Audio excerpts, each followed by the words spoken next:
Assalamualaikum warahmatullahi wabarakatuh. Perkenalkan, nama saya Nafitri Rahma Azizah. Saya dengan NPM 236101007. Di sini saya akan menjelaskan tentang analisis jurnal, pengaruh kinerja keuangan, struktur modal, dan ukuran perusahaan terhadap nilai perusahaan dengan CGC dan CSR sebagai variabel moderating pada perusahaan peringkat pertama, ARA, ISRA, dan peringkat emas proper yang listing di BEI periode 2011 hingga 2015.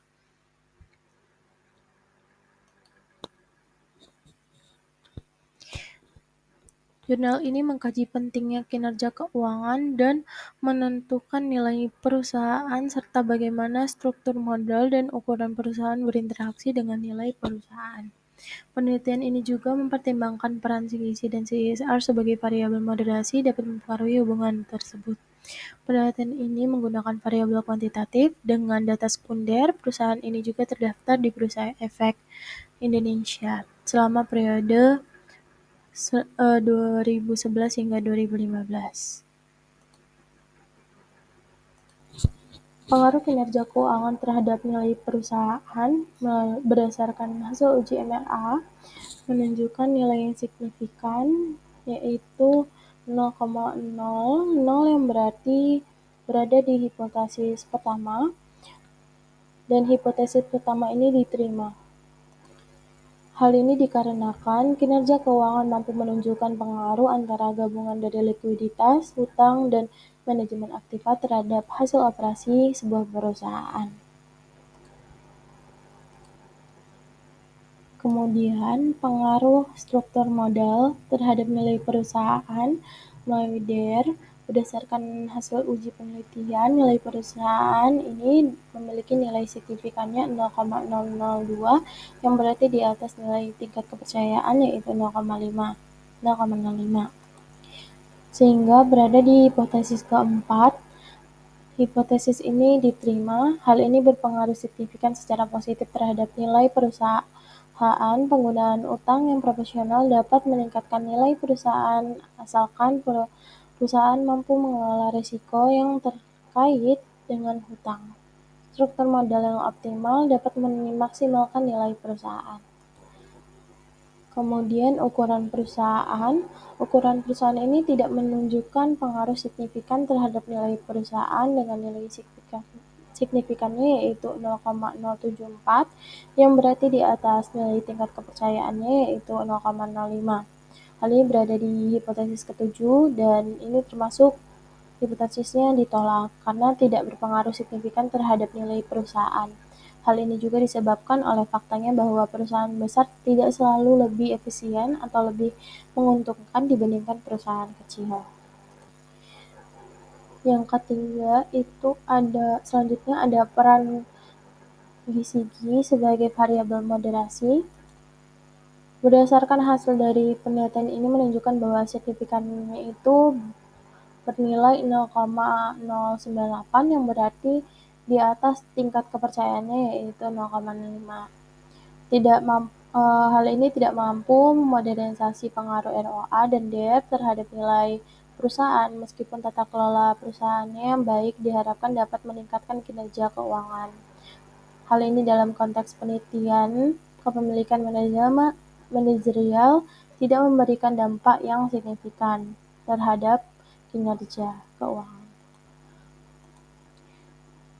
Kemudian peran CSR sebagai variabel moderasi itu tidak mampu memoderasi pengaruh ROA dan DER terhadap nilai perusahaan.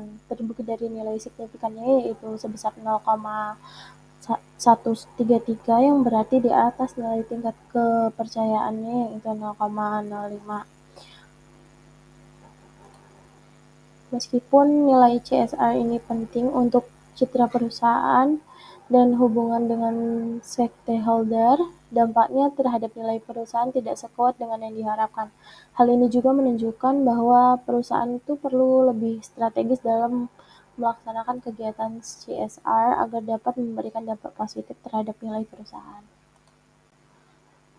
Kemudian untuk kinerja keuangan perusahaan ini berupaya untuk meningkatkan return on asset dengan mengoptimalkan penggunaan aset dengan meningkatkan efisiensi operasional. Hal ini dilakukan untuk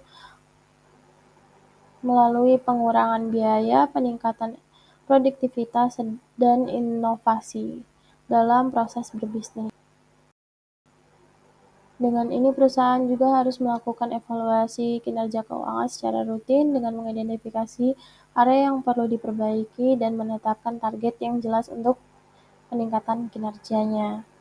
Bidang yang berkontribusi secara baik dalam kinerja keuangannya itu ada ROA, kinerja keuangan yang diproyeksikan dengan ROA menunjukkan pengaruh signifikan positif terhadap nilai perusahaan. Hal ini ditunjukkan dengan perusahaan itu mampu menghasilkan profit yang baik dari aset yang dimiliki dengan menarik minat investor. Terus juga bidang yang berkontribusi itu ada struktur modal. Struktur modal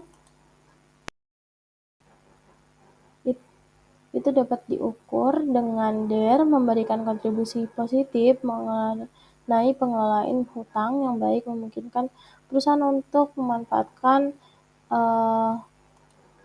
leverage secara efektif. Hal ini juga meningkatkan potensi pengambilan bagi pemegang saham. Selanjutnya, kinerja keuangan perusahaan, bidang yang berkontribusi secara tidak baik itu ada di gizi.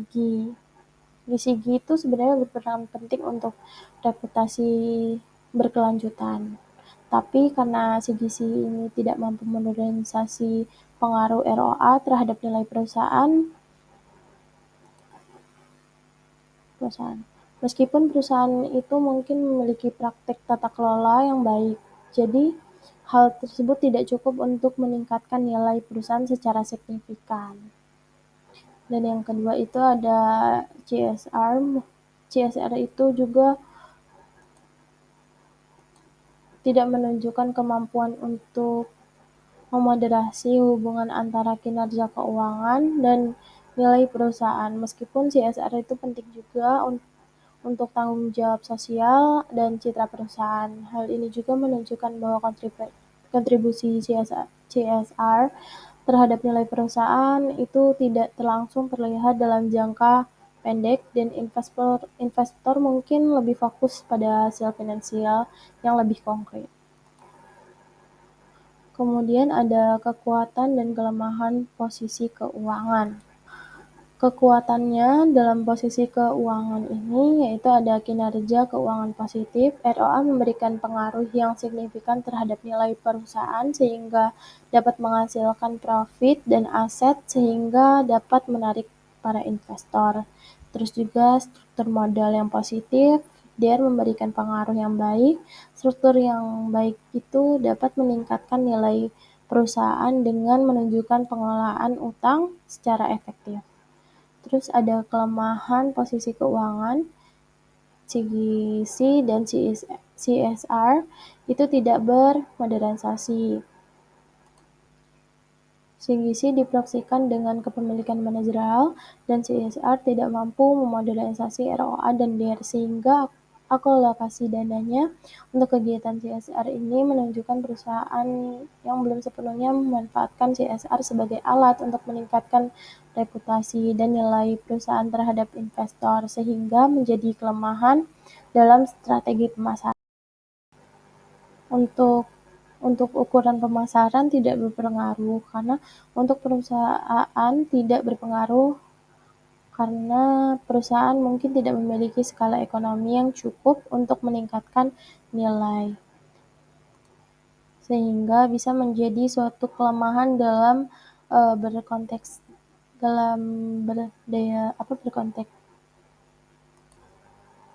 dalam konteks daya saingnya itu cukup bisa menjadi kelemahannya.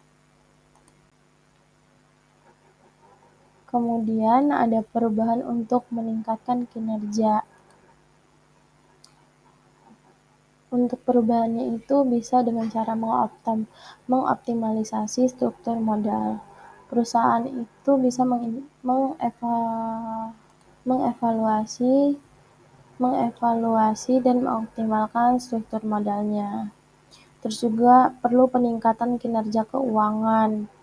Peningkatan kinerja keuangan itu diperlukan karena dengan adanya peningkatan rasio kinerja keuangan, perusahaan dapat melakukan analisis dalam bentuk mengidentifikasi faktor-faktor yang mempengaruhi kinerja keuangan dan mengambil langkah-langkah untuk meningkatkan efisiensi operasional dan probabilitas. Terus juga adanya pelatihan dan pengembangan manajerial. Jadi meningkatkan kompetensi manajerial melalui pelatihan dan pengembangan itu dapat membantu pengambilan keputusan yang lebih baik sehingga meningkatkan kinerja perusahaan secara keseluruhan. Terus yang terakhir itu mengimplementasikan CGC dan juga meningkatkan CSR. Dengan menerapkan prinsip CGC untuk meningkatkan tambaran dan akuntabilitas sehingga CGC dapat memodernisasi hubungan antara kinerja keuangan dan juga nilai perusahaan.